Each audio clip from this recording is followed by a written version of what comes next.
They say a man's weakest moment reveals his true character. Mine came when my testosterone dropped to dangerous levels and my body started falling apart. But it wasn't my illness that nearly destroyed me. It was discovering what my wife was doing while I fought to survive. My name is Ashton Carter. I'm 42 years old, and until recently, I thought I had it all figured out. I work as a software engineering manager at TechCore Solutions in Austin, Texas. Good job, solid paycheck, respected by my team. I've got 2 kids, Daniel, who just turned 14, and Lily, who's 10. They're my world. And then there's Casey, my wife of 16 years. Or at least, she was my wife. It started about 8 months ago. I've been feeling off for weeks, exhausted all the time, gaining weight despite hitting the gym 5 days a week, zero motivation. I figured it was just the stress of managing a team of 30 engineers, the endless deadlines, the pressure. But when I started waking up feeling like I'd been hit by a truck, I knew something was seriously wrong. I made an appointment with Dr. Richard Palmer at Austin Medical Center. He ran a full panel of blood tests, and when the results came back, he didn't sugarcoat it. Your testosterone levels are dangerously low for a man your age, Dr. Palmer said, tapping his pen against my chart. We're talking about levels I'd expect to see in someone 20 years older. I sat there in his office, staring at the numbers on the paper. How bad are we talking? Bad enough that it's affecting every aspect of your health. Your energy, your mood, your metabolism. We need to start treatment immediately. That night, I decided to tell Casey over dinner. We'd always been a team, or so I thought. I figured she'd be supportive, worried even. We sat down our usual spot in the kitchen. Daniel was at soccer practice. Lily was upstairs doing homework. So, I went to the doctor today, I said, pushing my food around my plate. Casey glanced up from her phone. Oh yeah? Everything okay? I took a breath. Not exactly. Turns out my testosterone levels are really low. Dangerously low, according to Dr. Palmer. She set her phone down, but her expression was strange. Not concerned, not sympathetic. Almost annoyed. What does that mean? She asked. It means I need treatment. Probably testosterone therapy, some lifestyle changes. It explains why I've been feeling so run down. Casey nodded slowly, then picked her phone back up. Well, I'm sure they'll fix it. That was it. No questions about the treatment, no asking how I felt about it. Nothing. She just went back to scrolling through whatever was on her screen. I watched her for a moment, feeling something cold settle in my chest. Casey, I said. She didn't look up. Did you hear what I just said? She sighed, finally meeting my eyes. Yes, Ashton. You have low testosterone.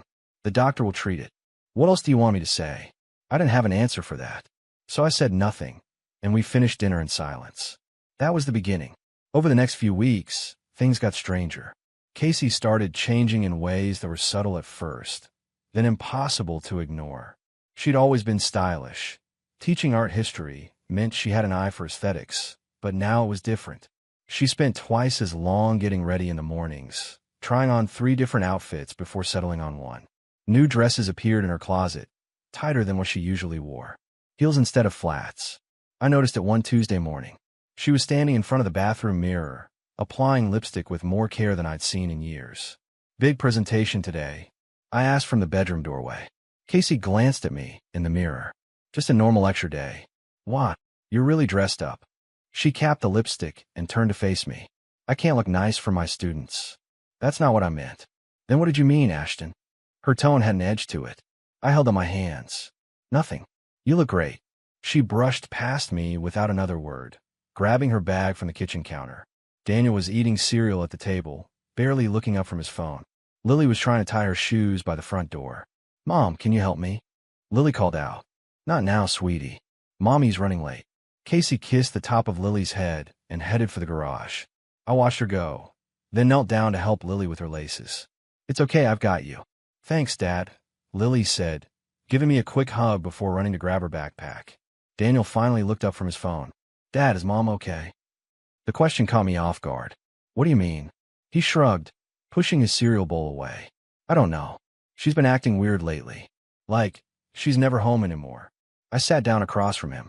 She's just busy with work. You know how it is during the semester. Daniel didn't look convinced, but he didn't push it either. He grabbed his backpack and headed out the door. I sat there alone in the kitchen, my coffee going cold in my hand. He was right. Casey had been coming home later and later. What used to be occasional evening office hours had turned into a regular thing, 3, sometimes 4 nights a week. She'd walk in around 10 or 11, claiming she'd been helping struggling students prepare for exams or working on research for an upcoming paper. I wanted to believe her. I really did. But then came the phone calls. Casey had never been secretive about her phone before.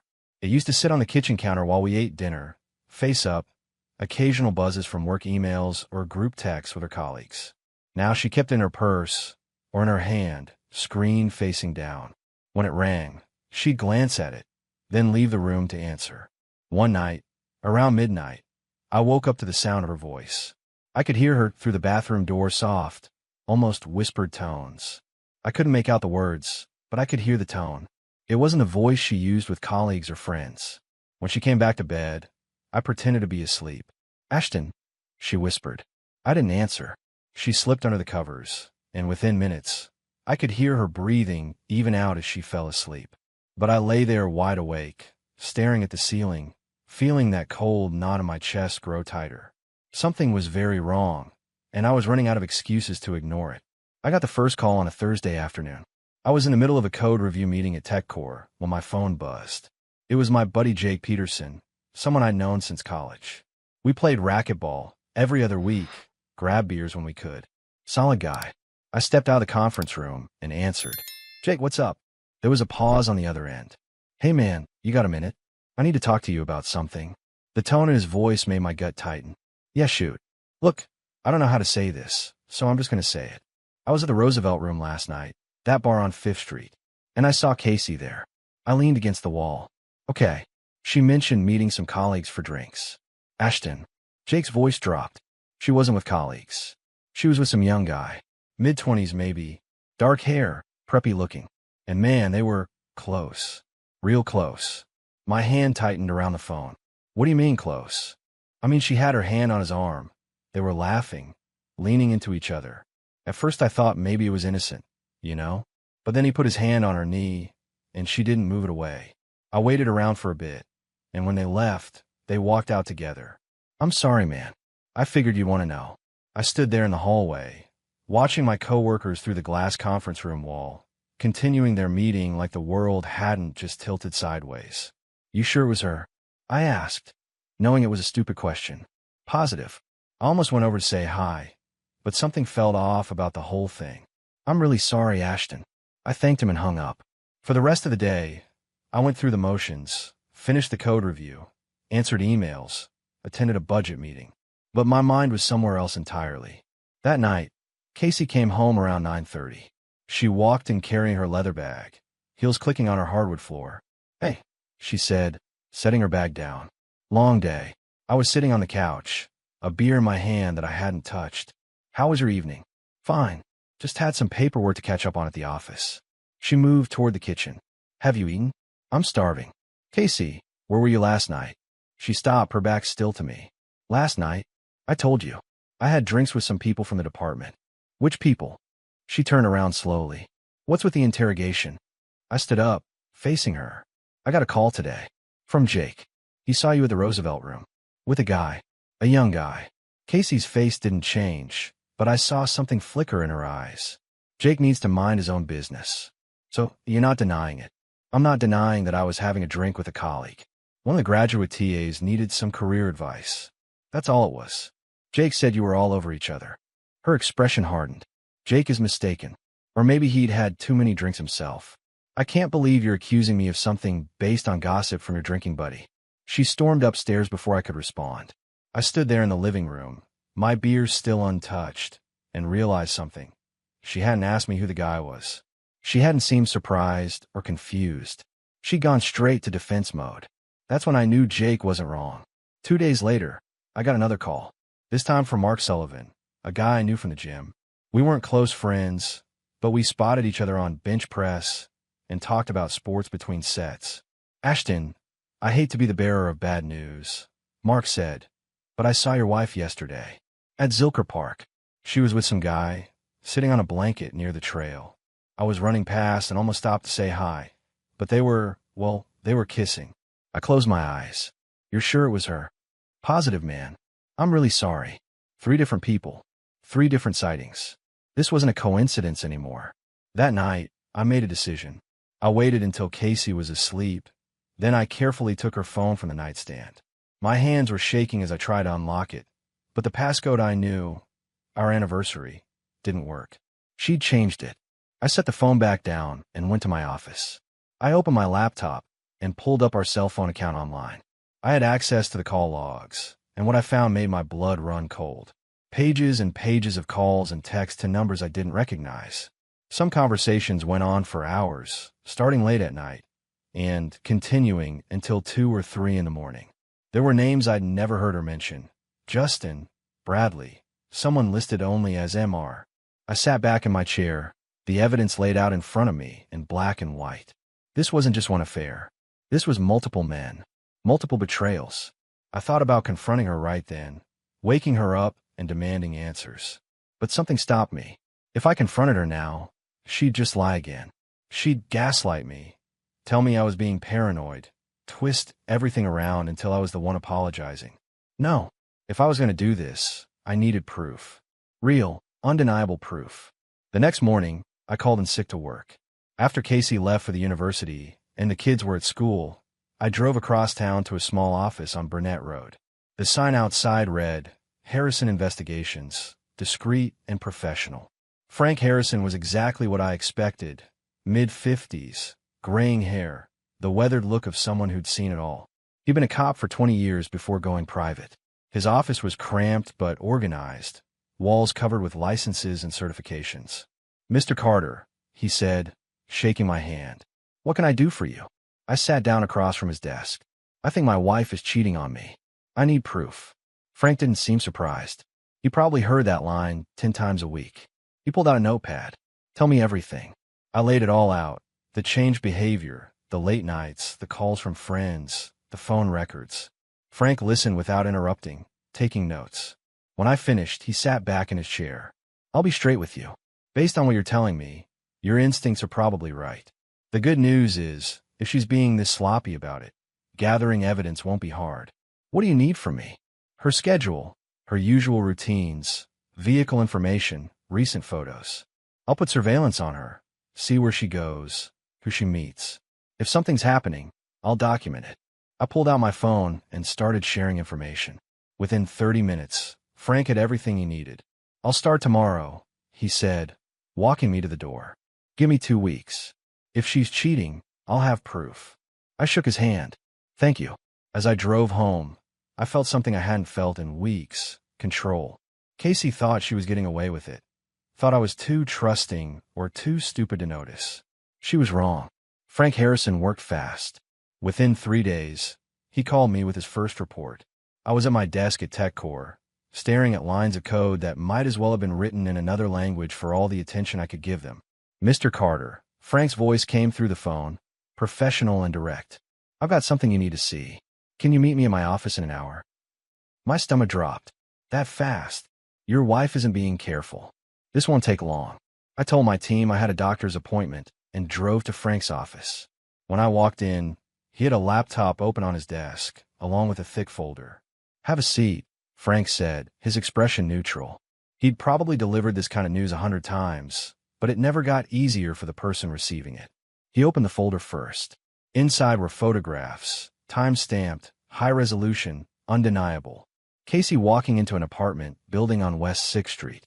Casey sitting in an outdoor cafe with a young man, their hands intertwined across the table. Casey and the same man walking out of a hotel near the university. That's from yesterday afternoon, Frank said, pointing to the hotel photo. She told you she had office hours, right? I nodded, my throat tight. She was in that hotel for 2.5 hours. Same guy from the cafe. His name is Justin Winters, graduate student in her department, 26 years old. Frank clicked on his laptop, and video footage began playing. Casey and Justin entering the hotel lobby, laughing, his hand on her lower back. There's more, Frank continued, pulling out another set of photos. Different guy. Met him at Mozart's Coffee on Tuesday evening. This one was older, maybe 30. Dark hair, well-dressed. The photos showed them sitting close on the outdoor patio, her hand on his shoulder. Bradley Chun, Frank said, reading from his notes. Assistant professor in the English department. Divorced, 1 kid. I felt like I was watching my life burn down in real time. How many are there? Frank's expression softened slightly. So far, I've documented 3 different men.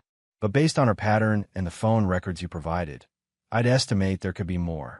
She's been doing this for a while, Ashton. This isn't new.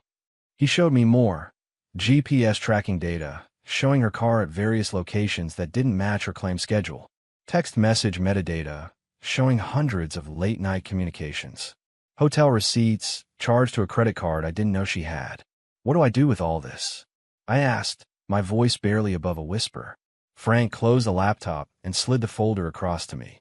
That's up to you. But if you're thinking about divorce, this is more than enough evidence. No judge is going to side with her after seeing this. I picked up the folder. Its weight somehow heavier than it should have been.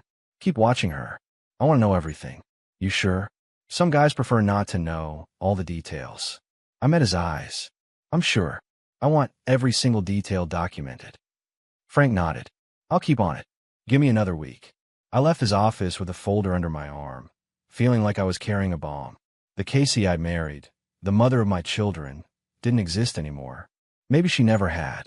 A week later, Frank handed me another folder. This one was even thicker. You were right to tell me to keep digging, he said as I sat down in his office. There are more. He laid out the new evidence methodically. A 4th man, some adjunct professor from another university Casey had met at a conference. A 5th, a graduate student she'd been tutoring privately. The photos were all the same. Intimate dinners, hotel visits, secret meetings. But the worst part wasn't the number of men. It was how calculated it all was. Frank had tracked her movements for 2 full weeks, and every single late night at the office had been a lie. Every faculty meeting had been a cover. She had a system, rotating between different men on different nights, keeping them all separate so none of them knew about the others. She's running this like a business, Frank observed, sorting through the timeline he'd created. Tuesday and Thursday nights, Justin.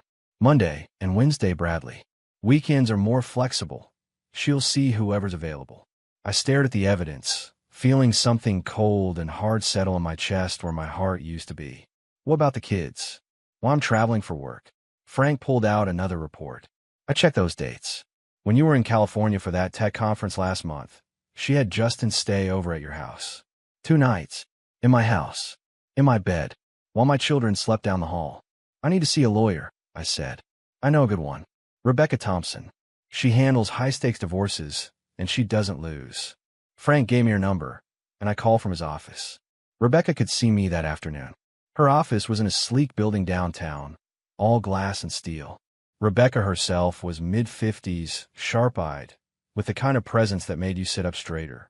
She listened to my story without interrupting, occasionally making notes. When I finished, she leaned back in her chair. Mr. Carter, you've done something very smart by gathering this evidence before confronting your wife. Most men confront first and regret it later. You have an airtight case here. What are my options? With this level of infidelity and the documented evidence, you're in the driver's seat. Texas is a community property state, but infidelity can influence how property is divided, especially when it comes to marital waste, money she spent on these affairs. We can also use this for custody arrangements if needed. I want primary custody, I said immediately. She's been lying to our kids just as much as she's been lying to me. Rebecca nodded. We can make that happen. The question is, how do you want to proceed? Quick and surgical, or do you want her to see it coming? I thought about Daniel's question. Is Mom okay? I thought about Lily asking for help with her shoes while Casey rushed out to meet another man. I thought about 14 years of marriage that had apparently meant nothing to her. I want to disappear, I said. I want to file, serve her the papers, and be gone before she even knows what hit her. Rebecca smiled. Not a warm smile, but an approving one. I can work with that. Give me 3 days to file the paperwork. In the meantime, start moving your assets. Open a separate bank account. Transfer funds. Document everything you own. And whatever you do, don't let her know you suspect anything. She has no idea. Good. Keep it that way. The element of surprise is your greatest weapon right now. I left Rebecca's office feeling something I hadn't felt in weeks. Powerful. Casey thought she was getting away with it. She thought I was too busy with work, too trusting, too naive to notice. She was about to find out just how wrong she was. Rebecca moved fast. Within 72 hours, she had everything ready. Divorce papers filed with the court, asset protection in place, custody arrangements drafted. Now came the hard part, executing the plan without tipping off Casey. I started moving money carefully, not all at once. That would raise red flags, but in increments that looked normal. Transferred funds to a new account at a different bank, one Casey knew nothing about. I documented every shared asset we owned. The house, the cars, investment accounts, even the furniture.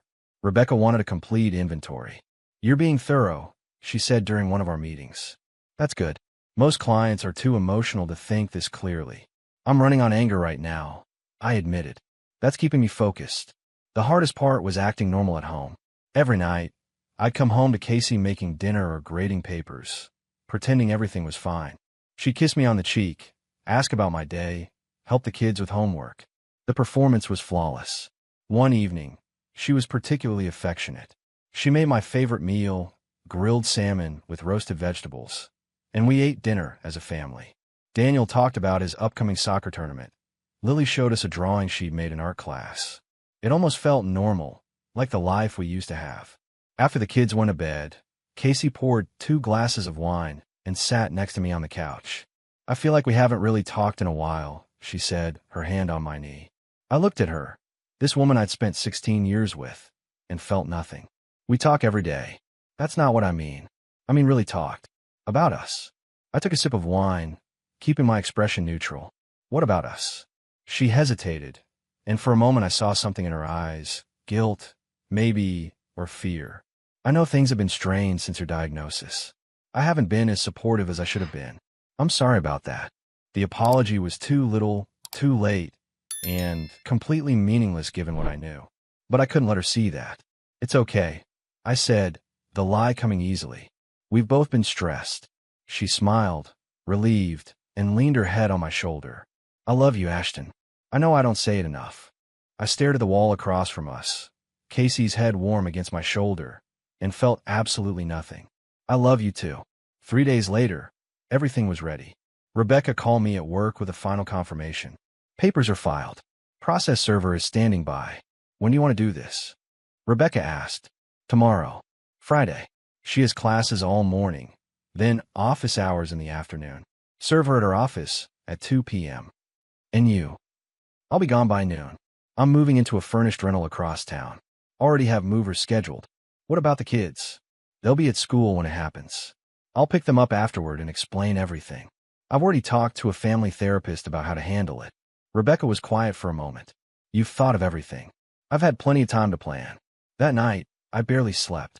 I lay in bed next to Casey, listening to her breathe, knowing this was the last night I'd ever spend under the same roof with her. Tomorrow, everything would change. Friday morning came. Casey got up early, like always, spent an hour getting ready. She kissed me goodbye at the door, completely oblivious. "Have a good day," she said, smiling. "You too." The moment her car pulled out of the driveway, I called the movers. They arrived within an hour, and we worked quickly. I took only what was mine: clothes, personal items, my office equipment. I left the furniture, the photos, everything that belonged to our shared life. By 11:30, the house was clear to my presence. I left my keys on the kitchen counter, next to a note that simply said, "Check your office at the university." Then I walked out the door and didn't look back. At exactly 2 p.m., Rebecca texted me. "Papers served." She knows.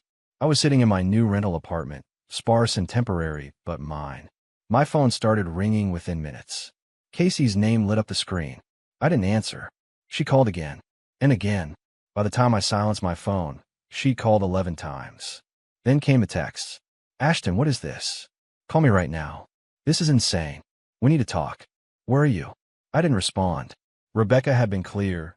No contact until the legal strategy was set. An hour later, my phone rang with a different number. "Daniel." "Dad." His voice was shaky. "Mom just came home freaking out. She's crying and throwing things." "What's going on?" My heart sank. I hadn't wanted the kids to see her like this. "Where's Lily?" "Upstairs in her room." Dad, what happened? I'm coming to get you both. Pack a bag. You're staying with me for a few days. Dad.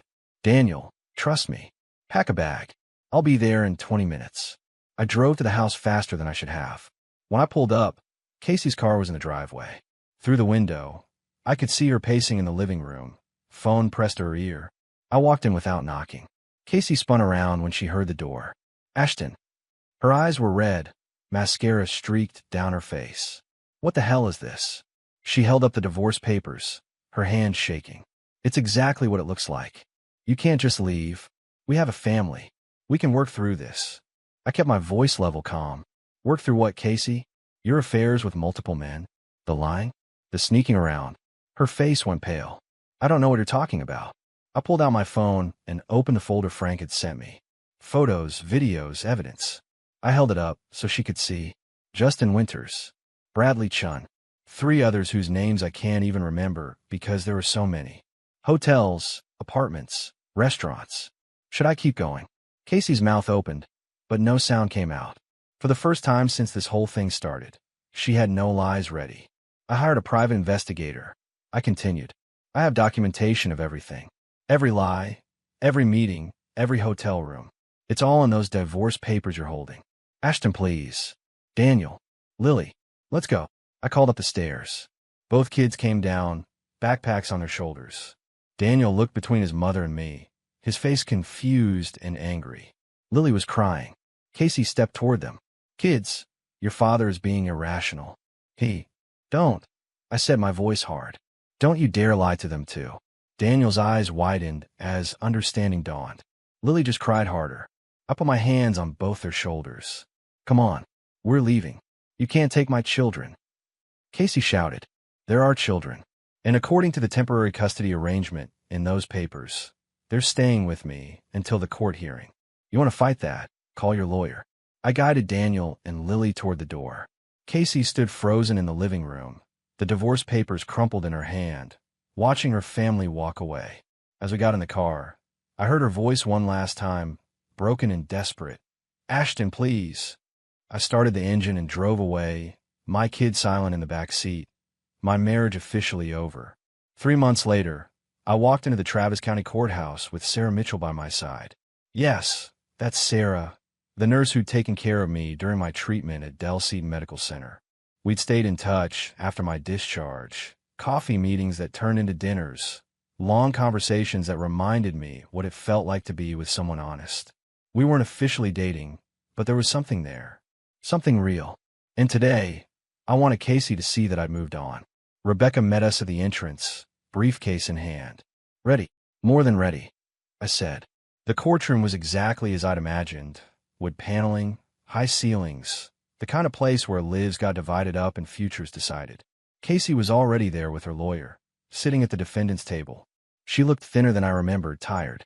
When she saw me walk in with Sarah, her face went completely pale. I watched her mouth open slightly, trying to form words that wouldn't come. Sarah noticed too and gave my hand a gentle squeeze. She looked speechless, Sarah whispered. Good, I replied. The hearing began. Rebecca presented our case with surgical precision. Every photo, every document, every piece of evidence Frank had gathered. Casey's lawyer tried to mount a defense, claiming the affairs were a result of my emotional unavailability during my health crisis, but it fell flat. Then came the testimony. Daniel, now 15, had chosen to speak. The judge allowed it given his age. Your Honor, Daniel said, his voice steady despite his nervousness. My mom lied to us every day. She missed my soccer games, my sister's recitals, family dinners. Also, she could be with other people. My dad was sick, and instead of helping him, she made everything worse. I want to live with my dad. Casey started crying, but Daniel didn't look at her. The judge reviewed the evidence, listened to the arguments, and made her ruling. I got primary custody of both kids. The house, 70% of our assets. Casey would pay child support and cover 40% of my legal fees. No alimony. The gavel came down with a sharp crack that seemed to echo forever. Outside the courthouse, Casey caught up to us on the steps. She looked broken, desperate. Ashton, please, she said, her voice shaking. Can we just talk? Just 5 minutes. I stopped and turned to face her. Sarah stood beside me, close but not possessive. Casey's eyes darted between us, and I saw the moment reality finally hit her. "There's nothing to talk about," I said calmly. "You made your choices. Now you live with them. But the kids will be fine. They'll see you according to the custody schedule. Beyond that, we're done." Casey's face crumbled. She reached out as if to touch my arm, but I stepped back. "I'm sorry," she whispered. "I'm so sorry." "So am I," I said. "I'm sorry I wasted 16 years. I took Sarah's hand, and we walked down the courthouse steps together. Behind us, I could hear Casey sobbing, but I didn't turn around. That chapter of my life was closed. "You okay?" Sarah asked as we reached my car.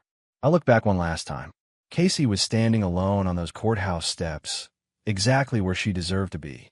"Yeah," I said, meaning it. "I really am." 8 months after the divorce was finalized, life had found a new rhythm. Daniel and Lily had adjusted better than I'd hoped. We moved into a larger place in Mueller, a neighborhood with good schools and parks where Lily could ride her bike. Daniel had made the varsity soccer team and was thriving. The testosterone treatment had worked. I felt like myself again, energized, focused, stronger. I'd even gotten a promotion at Tech Corps, leading a new division. The illness that had once seemed like a curse had actually saved me. If I hadn't gotten sick, I might never have noticed what Casey was doing. Sarah and I had been officially together for 4 months now. She was everything Casey wasn't. Honest, present, genuinely caring. She got along great with the kids. Lily called her Miss Sarah and had started asking when she'd be moving in. We weren't rushing, but we also weren't pretending this wasn't serious. One Saturday afternoon, I was teaching Daniel how to change the oil in my car when my phone buzzed. A text from an unknown number. "I heard you're engaged. Congratulations. I hope she makes you happy. Casey." I'd changed my number months ago, but she'd clearly found a way to reach me. Daniel noticed my expression. "Mom." "Yeah." "What did she say?" I showed him the text. Daniel rolled his eyes. "She's not even getting her facts right. You're not engaged." "Not yet," I said with a small smile. He looked at me, surprised. "Wait, are you thinking about it?" "Maybe. Eventually.